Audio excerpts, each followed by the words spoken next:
Welcome,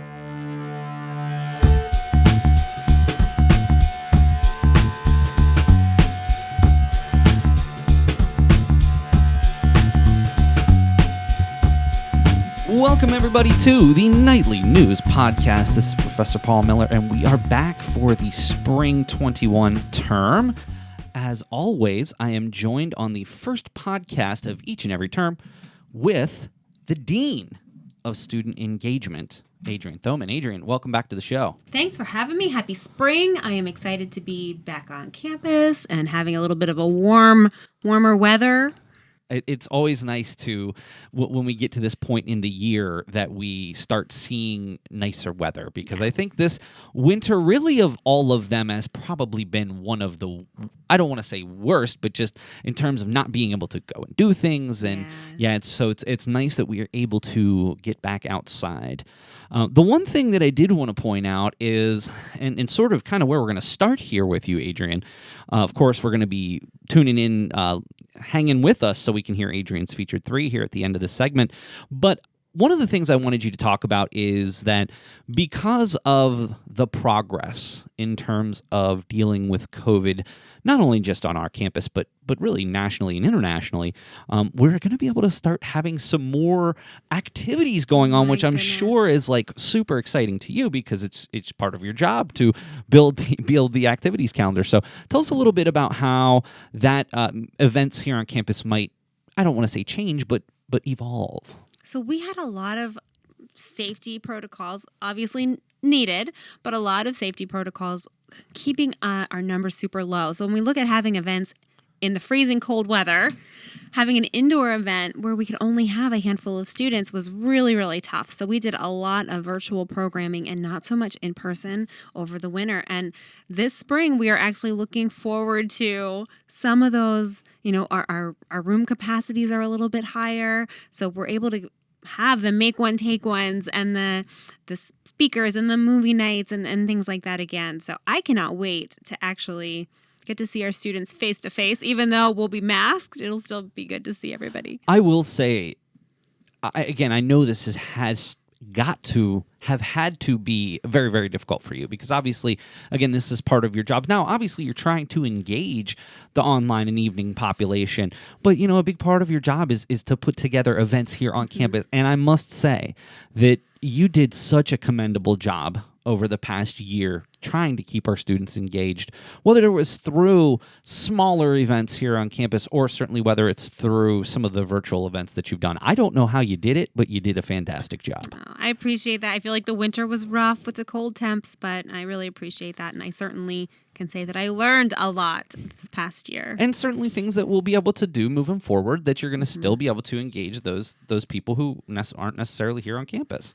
So, really, I don't want to say a win-win, but at least what you've learned is going to help you move forward. Virtual bingo. Listen, my bingo peeps every week, we are going to be continuing it. We have so much fun on our bingo night. That's so awesome. I never have gotten into a bingo, but I realize the longer and longer I go that people who are into bingo are really seriously into You have to log in. We have so much fun. I think last term it was while I was in class. Oh. And I have night class again this term, so anyway. Well, what we want to talk about is some really cool events that you can look forward to this term. Big plans. Obviously, week 1 last week, we had Welcome Week. We had our Back to Class Blast, which was so much fun. So nice to see everybody. But, definitely have some more excellent events. So the first thing I want to talk about with you, Adrienne, is the online fitness classes that you're doing. So tell us a little bit more about what that entails, how people can get involved, and, what some of these things actually are, because I was reading some of them, and I'm not familiar with them. I'm familiar with yoga, but I don't want to steal your thunder. Okay, so we have a really great relationship with H2L, which is a local fitness studio in Mechanicsburg. They have started doing online classes. They have in-person classes, too, in a studio as well, but they're offering virtual classes for those that are unable to come in. And we had connected and started talking about trying to offer them to everybody here at Central Penn. And it's super simple. It's a Zoom link. You're able to just log onto the class, let them know in the chat that you're from Central Penn, so that way they know that you're, legit for being there. But it's been great. On Monday nights, we have bar, which if you So think... tell me about this. This was the one I was unfamiliar about. So this is the one class I haven't gotten to see their version of it yet, but it's typically based on like the bar, like everybody can see my arm like I'm holding it out right now, but like a ballet studio bar. So it's not quite Pilates, but a lot of those like honing in on those muscles and really super good workout. I'm probably bombing the definition of it right now, but I have taken some of the bar blend classes, which I've really enjoyed. I haven't been able to log on for this one yet. So that's Monday nights. What time? 5:30. Monday nights 5:30, and then Wednesday is yoga, correct? Yes. So Tuesday is yoga. Tuesday. At 7:30, and that's an hour-long class, super relaxing. Although I have done that one, and it challenged me. I'm a cardio person, so it was really hard for me to do some of those poses. But good class. And we just signed up to start Boot Camp Express, which is going to be Wednesdays at 5:30. That one's only a half hour, but you're gonna get your butt kicked, I think. So Monday you have bar, Tuesday yoga, and then Wednesday Boot Camp Express. And certainly, as with anything, please feel free if you've got questions about any of these to reach out to Adrienne, or you certainly can go on the Central Penn app under the events tab to find out more information. But again, as always, you can reach out to Adrienne Thoman at centralpenn.edu for more information on this or any of the things that we're talking about.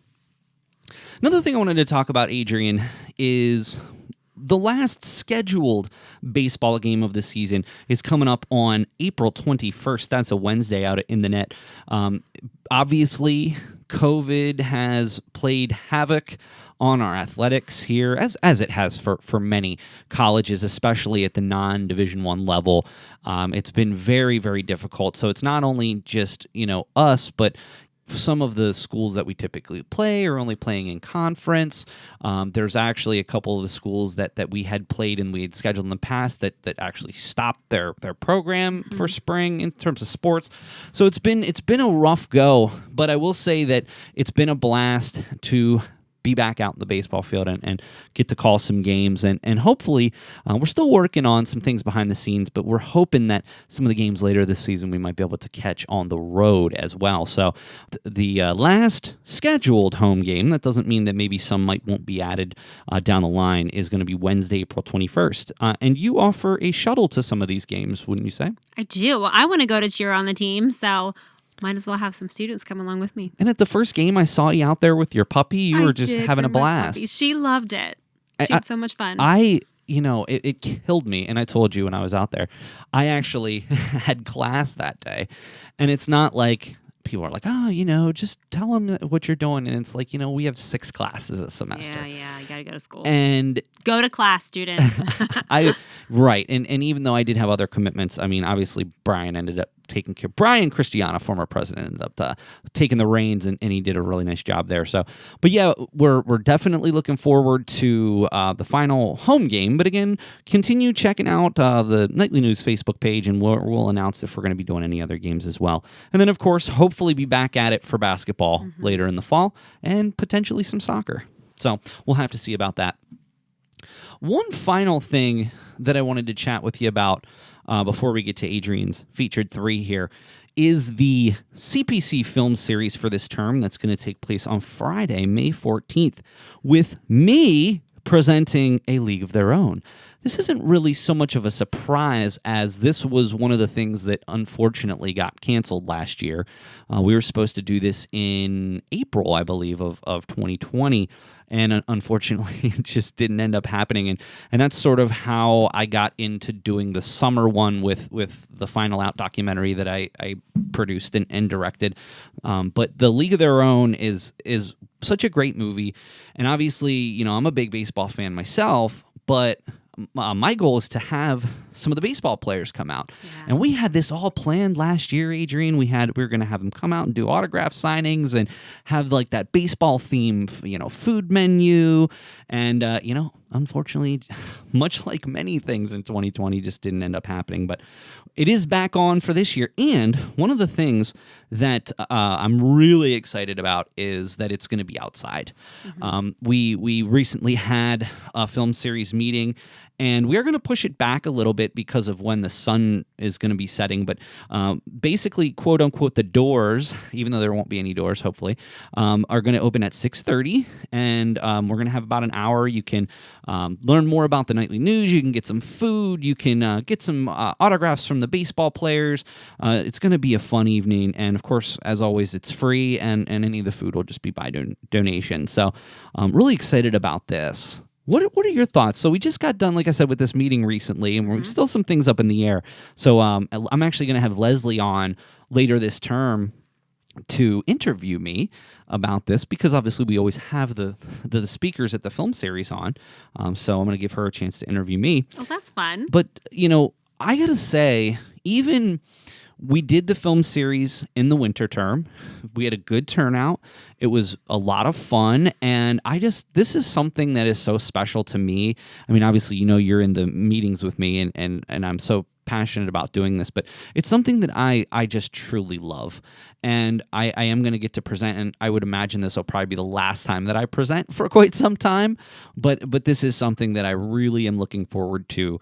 But what are your thoughts on the film series? You've always been a champion of this as well. So, I mean, how does it, what impact do you think it has on the students? Well, I know I personally have learned a lot from it. It's great to kind of look at these classic movies in a new way. And I'm excited. What do you have a theme for what you're going to share? I don't want to steal Leslie's thunder, so I won't ask too much. And that's a valid point, because we're just over a month away, and so I should probably get my butt in gear on this. Truly, it's going to be a little less of a film analysis than it is going to be a discussion about not only just the female baseball league that the movie chronicles, but also baseball in general. So it's really going to be a baseball-centric discussion, and I'm looking forward to having that discussion, because I've played baseball since I was 5. I am still a coach. Unfortunately, this is going to be Hunter's last year in traditional challenger baseball, but I will say that they've actually just created an adult league for special needs individuals. Oh, that's awesome. So I'm hoping that with this being his last season at the sort of the little league level, I'm hoping that we can move on, and I can still continue to be involved with it. And I'm hoping that some of the people from the league are going to come out to this. And I'm really looking forward to this sort of being like the first event that I'm wanting to invite people, friends of mine and family members and things like that, because it's something that I look back at my career, Adrienne, and like I remember the Big Lebowski as one of the shining moments of my career here, especially at the college. But that's really cool. Yeah, and I enjoyed it so much, and it was a day that I'll never forget. And I hope that this is the same. And you didn't even make comment on. Did you see the avatar for teams for our I didn't. Teams group? I didn't. Well, then I'm not going to tell you, but I would just suggest you I will. log into Teams and look at the avatar. I thought you were going to say something about, you'd mentioned that your professor was quoting the Big Lebowski. Oh, well, yeah. Every time I hear something or see something, Big Lebowski, I think of you now. And there was a quote in class. That's funny. Well, again, that's going to be Friday, May 14th. For a league of their own. That'll be at 6:30. It's going to be in the student fellowship area. I would say that we are planning, if rain, to be able to move that into the theater. But Adrienne did mention that moving forward in spring, there are going to be increased occupancy limits on some of our indoor spaces. Yeah. So I don't want anyone to, and obviously we take good care of our COVID protocols here. So I just hope that it's a nice day. I don't want to have to worry about rain, because we had to deal with that for Get Out too. Yeah. And that unfortunately didn't end up working out because of and it didn't even end up raining that night. I mean, it was freezing cold. It wouldn't have been a good night for an outdoor movie, but hopefully May 14th, it's going to be nice enough that we get lucky and we'll be able to do it outside. So I'm looking forward to that. All right, Adrienne, now is the time that everybody has been waiting for. It's time for Adrienne's featured 3 events of the spring 21 term. So, Adrienne, what's the first event you have for us? Okay. It has been way too long since we've been able to do this, but we have a Central Penn College Green Team or Sustainability Committee, and every year we do a Green Team lawn party. We were not able to do it last year, but you know what? In 2021, it is back. So we're going to have our veggie kebabs, meat-free. We're going to have some tie-dyeing and some recycle pong and all kinds of fun activities and games. I believe we're going to be planting a willow tree on campus and doing lots of fun activities. So super, super excited to have that come back to campus. I got to tell you, one of the things that I had to do was during my persuasion class, we did a debate, and I had to debate Leslie in class about plastic, single-use plastic. Adrienne, did you know only 9% of plastic that goes into recycling actually gets recycled? I think I did know that, and it kind of breaks my heart a little bit. It's awful, and I had the dubious task of having to argue, for single-use plastic. You had to argue for it? The argument had nothing to do. The way that I created the argument, that's not what the argument ended up being. It was, that people. One of my main points was that reusable. So we were really kind of talking about plastic bags, right? Not necessarily plastic bottles, because who could possibly argue for that? But plastic bags. So the biggest argument was that people don't wash their reusable bags. So you put like chicken and burgers and stuff in there, and it gets stuff in the bag, and it can get gross. Yeah, and it can contaminate other food if you don't wash it, which was very interesting. But again, that's part of what I like about doing these debates and having people debate things that they don't necessarily agree with, because you get a whole different perspective on it. I suddenly feel compelled to wash my reusable bags now. I would take care of that. All right, Adrienne, what's event number 2 for Spring 21? Red carpet's getting rolled out for our Oscars party on April the 25th. We're going to be watching the Oscars live in our Capitol Blue Cross Theater, and I typically do snacks and food, and we play games, and we actually fill out the score sheet ahead of time and vote on who we think are going to win, and then there are prizes. It's a fun night. This Oscars is going to be much, much different. I mean, so many movies got put on hold or released to streaming only or on Netflix or certain, streaming platforms. Gosh, I honestly, I don't think I'm going to really have seen too many, if any of these. I do know that the one movie that I did get to see last summer, Tenet, is up for a couple of awards, but it's just for sound mixing and nothing crazy. I feel like I never see them until after. I always make it a habit to whatever gets best picture. I always make sure that I watch. So, but yeah, I gotta be honest. The longer and longer we go, I'm concerned about the film. Trust me, I'm not concerned about the studios. I'm concerned about movies, going to the movies. Honestly, it's one of the biggest things that I miss as part of in my life. Is I enjoy that. Open now? AMC is opening 98%. If they aren't already, they will be very soon. And there are some big movies coming out in the next few months.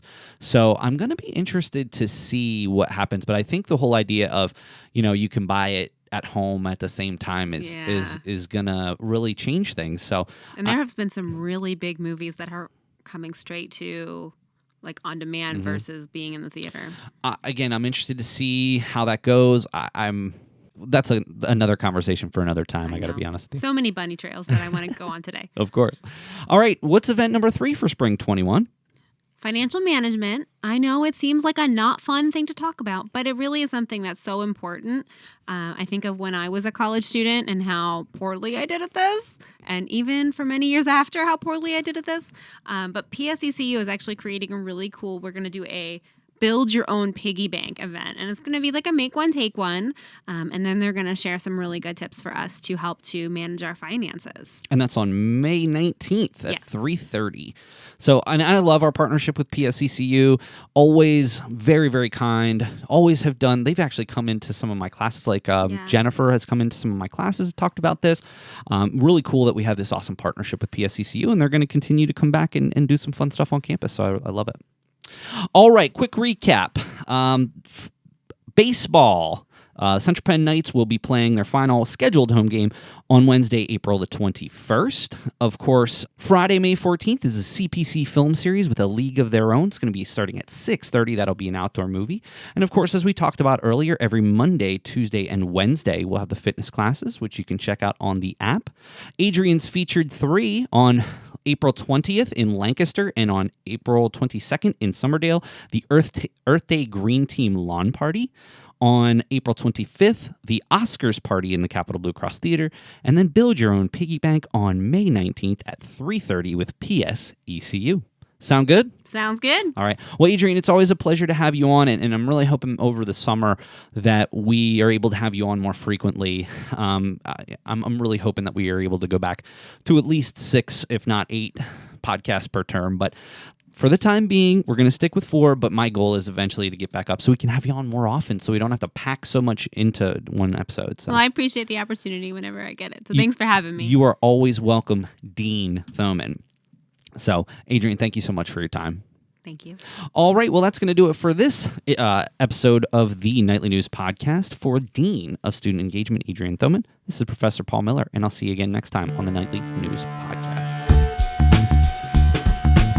Hi, this is Brian Christiana. Thank you for listening to the Nightly News Podcast, a part of the Nightly News Media Club here at Central Penn College. Welcome, everybody, to the Nightly News Podcast. This is Professor Paul Miller, and I'm sitting in today with the Director of Student Housing and Residence Life, Lindsay Garber. Lindsay, welcome to the podcast. Thank you. Is this the first time you've been on? No, I think it's my 3rd time. Oh, wow. Yeah. I guess when you get into the 130s, and we've been doing this for like 4 years, it's kind of hard to remember everybody who's been on, but certainly a pleasure to have you here today. So today we're going to be talking about the CP Pantry, the housing scholarship that was just recently announced, the opportunity for RAs here on campus, and the Night and Day Cafe. We're also being joined by the Nightly News president and one of the RAs here on campus, Jen Dulac. Jen, welcome back to the show. Thank you for having me. I love being on. Well, Jen, I want to start off with you, just as an aside. You just completed a major project with Penn Studios. You were doing a sort of a mini internship with them. Do you want to tell us a little bit more about the project and sort of where you're at in the distribution of said project? Yeah, so I've been working on a project with a local drag queen named Betty Whitecastle, and it has been a really interesting experience learning about her and how you go from, just an idea to a full-blown video and distributing it to different news sources, and it's just insane. But I completed editing it, I sent it to my boss, and hopefully it'll be put on the website very soon. And you also had the opportunity to work with Penn Studios in a project they're working on called Cheers PA. Tell us a little bit more about that. Yeah, so there's 13 different beer trails around Pennsylvania, and we've been highlighting all of the different locations around the state and finding a different brewery, an activity to do, and a place to eat in each of those counties.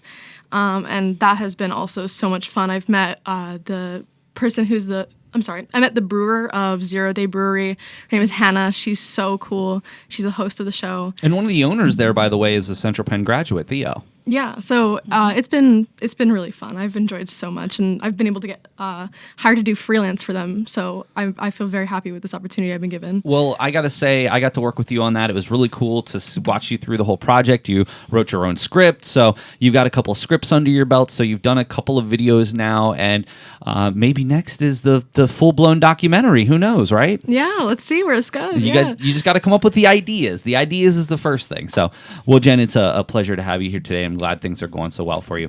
So, Lindsay, obviously, there's a lot of things that I want to talk about, and we'll definitely come back to the food pantry. But I wanted to first start off by talking about the new housing scholarship that was rolled out.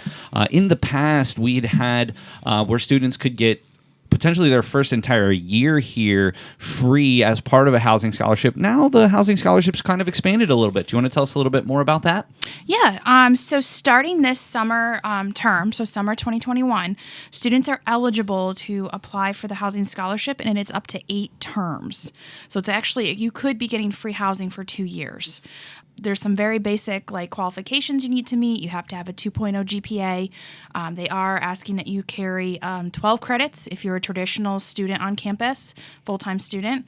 If you're a continuing education student or a certificate student, you do qualify for the scholarship. It's just going to be a 50% scholarship, and you only are mandated to take 6 credits.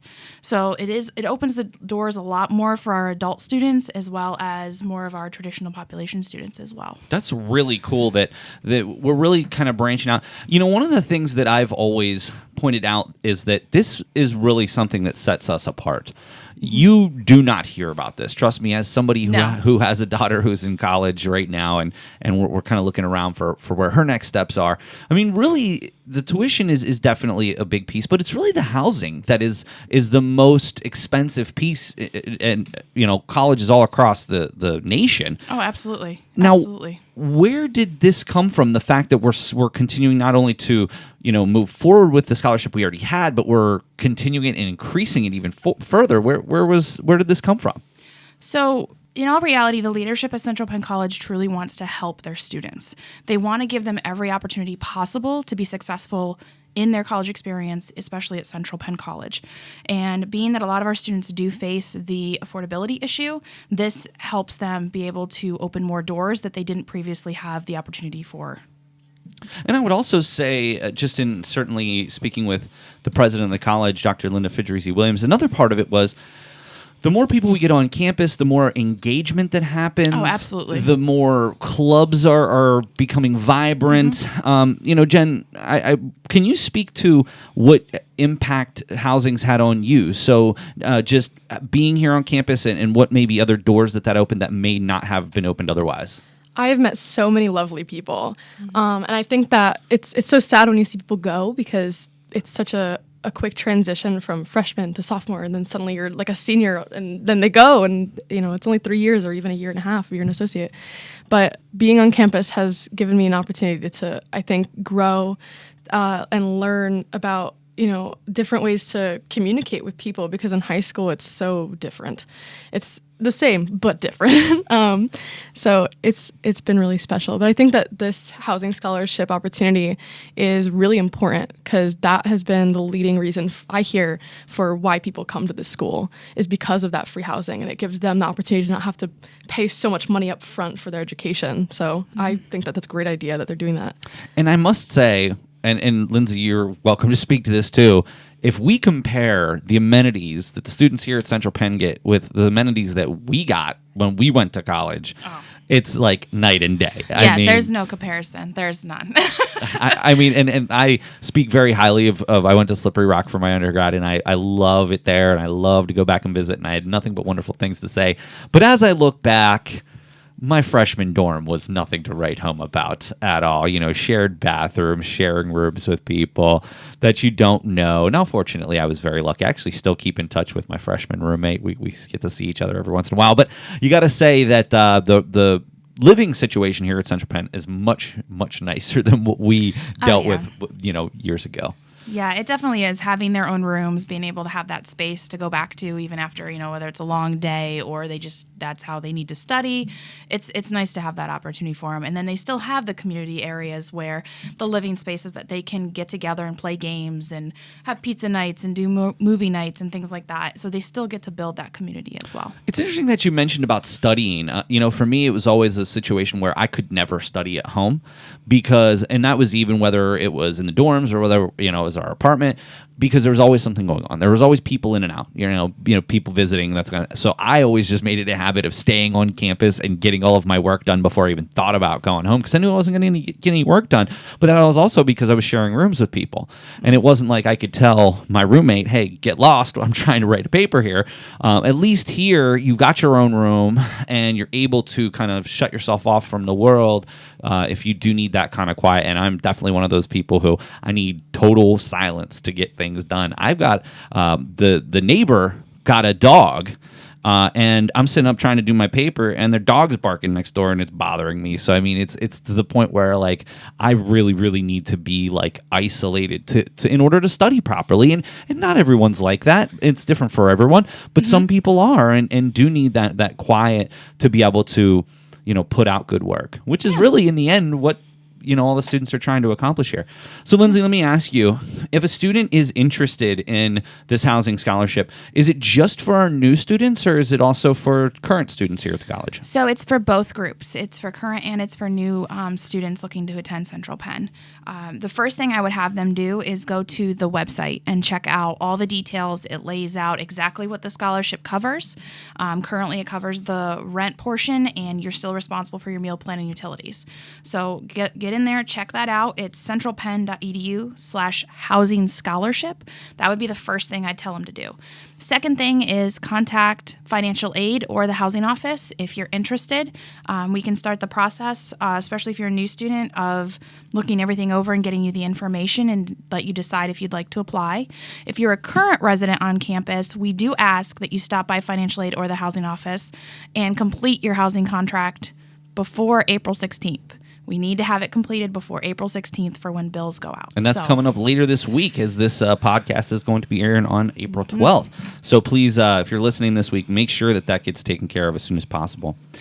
So next thing I wanted to chat with you about is that you'd mentioned that the RA applications are open currently. So tell us a little bit more about some of the benefits of being an RA and how students might go about applying for RA.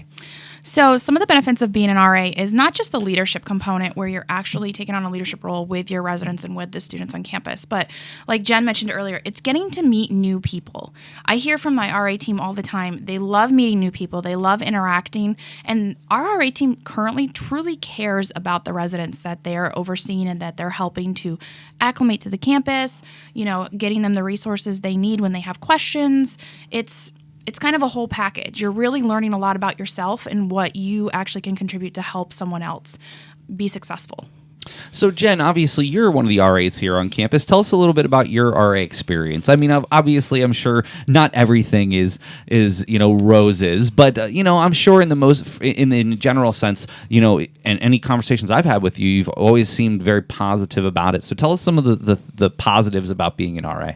Well, one thing that I'm really proud of is that I'm the RA of the only gender-inclusive house on campus, and that's something that a lot of, Lindsay was telling me, a lot of other schools have, and we only just implemented. And I think it's really important to have that kind of space for people of the LGBT community to know that they can be themselves in that home. And Didn't you help start that? Mm-hmm. Yeah, I did. And I also had a LGBT-themed house before that, so I've shown that I'm well-equipped to be able to handle issues with LGBT people. I think that's probably one of the best things that have come out of being in the RA program. But other than that, I would definitely say when we did our RA training, it was the medical training that has stayed in my mind the most, because I had to implement it immediately. And I'm not saying that's a bad thing. I'm saying that I think it's necessary that I learned that, and I'm very, very glad that I did. Otherwise, I wouldn't have. Let me ask you, obviously, we've been back on campus for moving into our third term now. How has the pandemic changed your job as an RA? Like I said, we also had to get medical training. So one of the things we did was talk to Ann Bizup about PPE, personal protective equipment. So that was definitely a large part of the training. Also, when it comes to different, if a house is quarantined, we have to treat that house differently, not go in it, communicate over text message. So things get a little bit harder when you're trying to connect with people in that way.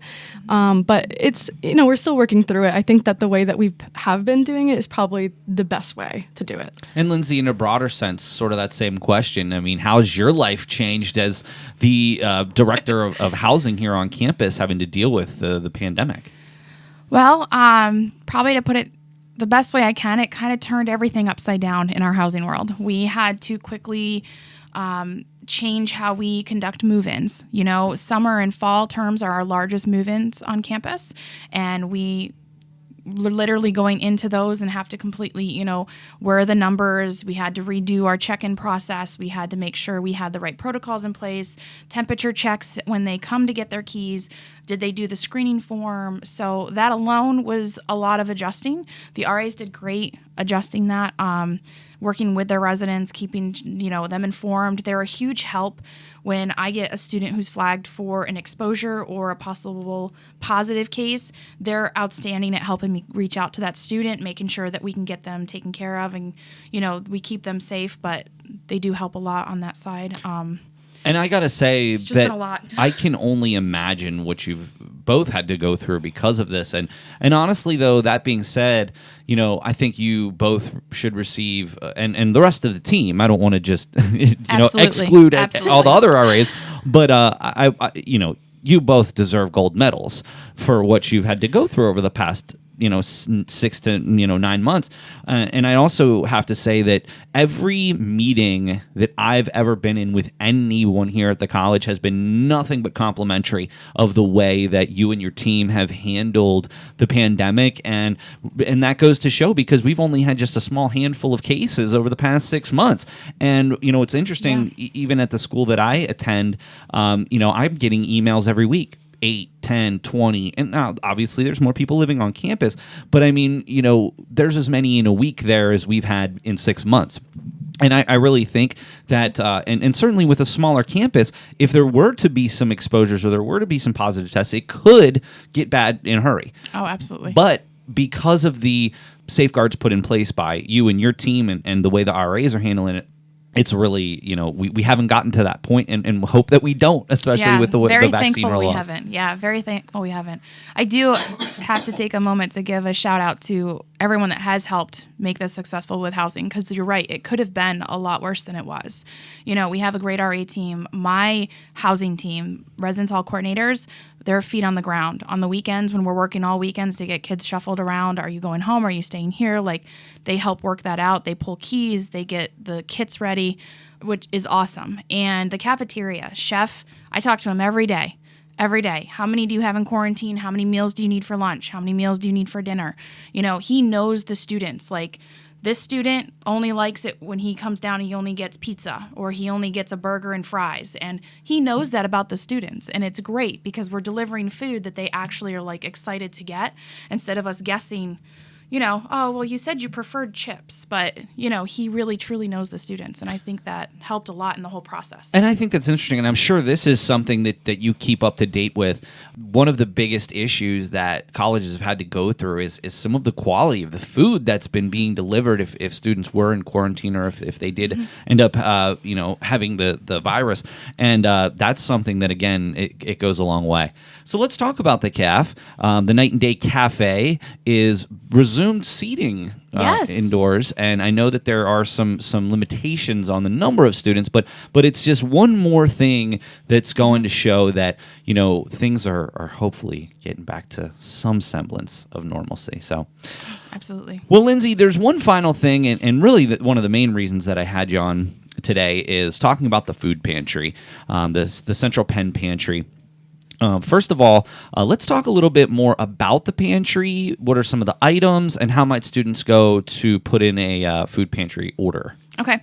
So the college pantry on campus is run primarily through the Residence Life office. So when you submit a food pantry form, you can pull that off of the portal. You can also pull that off of our Blackboard page in Residence Life. That tab's available for every student on campus. You go in there, there's a separate page for the college pantry. It tells you the different areas and different items that we offer, and then it gives you the link directly to the form. The form is confidential. The only people that see the name on the form is myself and Leanne, who helps fill the orders. And once we have the order filled, we pull the name off and we just go by the ID number when the student comes to pick it up. So no one else knows that you've submitted it or that you're picking it up. We give you a bag. Looks like you just went grocery shopping. So it's not just food, though. There are No. definitely other items. Tell us about some of the other items that are available. So some of the other areas that we cover, we have school supplies. We have obviously grocery items. We have personal care items, cleaning supplies, and we also are, hopefully we'll have this finalized for summer 21. We're also adding in the clothing. Piece. Oh, wow. The professional clothing is going to be the final piece added into the college pantry. That's awesome. And I've had Steve Hassinger, the dean of career services and advancement. With everybody's titles now, I have to. I'm gotta make sure I'm getting everybody's right. But no, we had him on several times talking about the professional clothing here, and again, that's just one other thing that Central Penn does that's very unique. So, Jen, in terms of the pantry, do you find that a lot of students are using this, and depending on that answer, do you think how do you think that this school and Lindsay's office and even myself to help out, how can we continue to expand upon the offerings that we give and to get more students interested? Well, from my time that I've been here, I've actually only seen one person use the food pantry. And I think that it should be utilized way, way more. I know so many students who are in need or don't have enough money to be able to get food on the weekly. Sometimes that's even me. I should be using the food pantry. And I think that it's a really important piece that we have on campus that and it's not necessarily that it's not enough awareness. I think people know about it. I think that a lot of people have the shame of needing to go to a food pantry. Oh, I can't afford this week, and I don't want anybody to know that I can't, that sort of thing. I don't really know how you can make that better than how you are now, by making it almost as anonymous as possible, but it is unfortunate that it's not used as much as it is. I think that is a really great resource. And I make this point, and Jen had the pleasure of getting to hear me literally go through my syllabus 2 times yesterday, and I'm sure that she wanted to pull her hair out. But there's always, I made the comment that when we were talking about counseling and things like that, like a lot of people think when they're asking for help that that's a sign of weakness, but actually not asking for help to me is a sign of weakness. And I'm hoping that we can kind of get away from that stigma of like, why should people feel bad about it? I mean, we just want to make sure that everyone's got something to eat. And frankly, like that is one of our basic needs that we have is food and water and shelter. And it's our sort of responsibility as an institution. We're taking care of the water and the shelter part. And obviously you're taking care of the food part too. But if the students don't take the initiative to put in that order, it kind of makes it more difficult for you. Well, and sometimes I don't know that so much anymore. It's about feeling ashamed that you need the help. I think a lot of students, it's just there's a picture painted about who actually needs a food pantry help, and it's not broadened to know that anyone could use it at any point in time.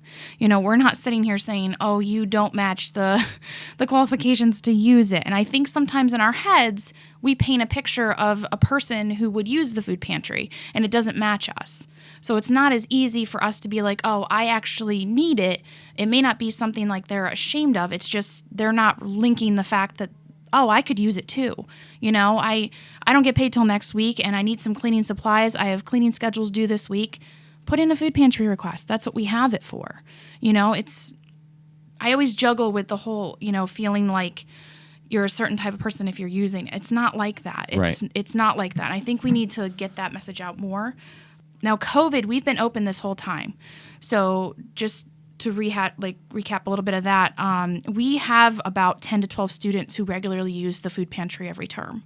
Not as high as it was prior to COVID, but we have been meeting with students off campus who, are in situations where they've lost their jobs, they don't have money to pay the rent, and they're students of ours, and we meet up with them where we can, and we, give them their food pantry orders. And that's a very good point. And this is, I think, another major thing that maybe we don't broadcast enough is that it's not just for our residential students. It's for our evening students. It's for our online students. So in Lancaster. And so if you are a Central Penn College student, regardless of your modality, regardless of where you live, we can help you as part of the Central Penn Pantry. And so I hope that, anyone out there listening kind of takes advantage of that moving forward. I just want to make one point, and then we're going to get to talking about this big initiative that we've got starting this week. One of the things that during the pandemic that I would say that literally I feel changed my life is, so I've been volunteering with Challenger Baseball for the last couple of years, and obviously we didn't have it last year. So I wanted to replace that. I wanted to still make sure, because trust me, Jen will vouch that when I'm in class, all I talk about all the time is how important it is to volunteer. So for me personally, it's important to practice what I preach, So since I knew that we weren't going to be doing the baseball last year, I decided that I was going to volunteer, and I volunteered at the New Hope Ministries Food Pantry in Mechanicsburg, which is just on the street from me. And I worked there for about 6 months, basically through the main parts of the pandemic. I started in April of last year and went through till I believe September, October. And it was a life-changing experience. I mean, you really got to know these people and what they were going through. And I mean, the graciousness of people and thankfulness of people that you got to see. I mean, it was really just, I got to leave each day knowing that I made a difference in people's lives, not just one person, but many people's lives. And some people, again, were more thankful than others. But honestly, at the end of the day, like it was rewarding, and that's one of the best things about volunteer work is that it's rewarding to me and to other people.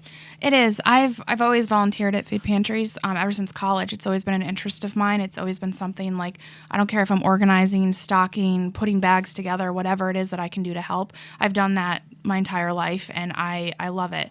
Last spring, when COVID hit, a lot of the local elementary schools were starting to do food banks for their students, especially the students who would get free or reduced meal lunches, because they're the ones that, were the immediate need. And East Pennsboro School District had one.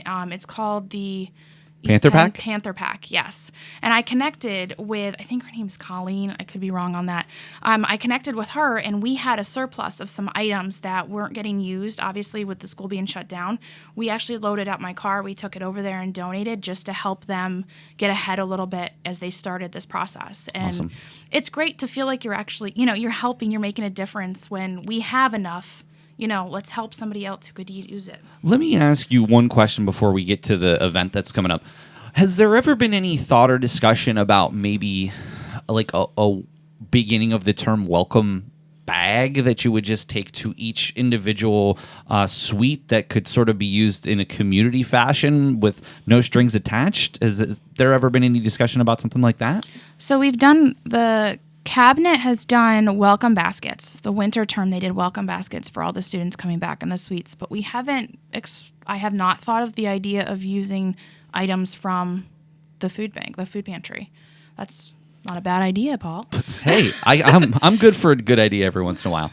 So what I want to talk about is Hit a Home Run for Hunger event that's going to be going on from April 12th to April 21st. That's going to be involving our Central Penn baseball team. So, Lindsay, let's talk a little bit more about this event and what people can do to help. Okay, so the event, like you said, Paul, runs from April 12th to the 21st. The baseball team has designated times that they're set up that they will be collecting the food items. Anything outside those, you can bring it to the Underground at Casey Hicks' office, Underground 39. Or you can bring it to the housing office in Ballinger 40. They have a list. There's flyers around. You'll see a big baseball with a Knights hat on it. You can't miss it. There's flyers around. They list some of the items that we currently need. So some of those donation needs are like we need peanut butter, we need cereals, jelly, Pop-Tarts, crackers, microwave oatmeal, applesauce, granola bars, spaghetti sauce. These are some big items that the students really request a lot. So we'll take cleaning supplies, we'll take personal items, school supplies, but those are the heavy hitters that we need. Awesome, and I'm so glad that the baseball team has gotten behind this. So let's there's a few dates that you have here and some locations. So if you want to go ahead and read those off, so if anybody's on campus this week and wants to help out, they can do so. Absolutely. So today we actually have the 13th. We have a table set up in ATEC from 11 to 1. The 14th, we have ATEC 11 to 1. The 15th, we will be in the quad from 11 to 1. The 20th, we'll be in the quad from 11 to 1. And the 21st is the last day, and that'll be ATEC from 10 to 12. Baseball team will be represented at all of these times. And don't worry, Casey said she will be glad to send out calendar appointments so you don't have to remember all those dates. And the big culmination at the end is that the 21st is actually before the baseball team goes to their senior night. So it's tentatively right now, it's the last home game of the season. So it's at In the Net in Palmyra. So she just asked that I make sure that everyone knows they should be there to support our guys in their last home game and support our seniors as well. And of course, the Nightly News supports the guys. We're going to be doing all of the home games this season, and certainly looking forward to doing basketball in the fall. Well, I must say that obviously we talked about a ton of different things. The housing scholarship, we talked about the food pantry, we talked about the opportunity for students to become an RA, we talked about how the Night and Day Cafe back open for indoor service. So there's a ton going on. And if anyone has any questions, they can always reach out to you by email, Lindsay Garber at centralpenn.edu. Correct. And we'll try to put as much information along with the podcast as we possibly can. So Sounds great. Well, Lindsay, thank you so much for spending the time to be here today and talking about all these initiatives. And I just hope that if nothing else, we're getting the word out about what's going on, and really hope that our students are using these services that you work so hard to make sure exist. Absolutely. Thank you, Paul. Of course. And Jen, not only do we wish you the best with, this term and being an RA, but I'm really interested in what the next step is for you to release your mini documentary. So please make sure you keep us up with that when it happens. Maybe we can do a little screening of your videos down in the theater or something like that. I think that would be pretty cool. Yeah, that would be fun. Thank you. So let's make that happen. So We have the popcorn machine covered. yeah, that's the best thing about doing anything down in the theater. We always got Free plenty of popcorn. popcorn. So, well, that's going to do it for another episode of the Nightly News Podcast. For the Director of Housing and Residence Life, Lindsay Garber, and for the Nightly News President, Jen Dulac, this is Professor Paul Miller, and we'll see you again next time on the Nightly News Podcast.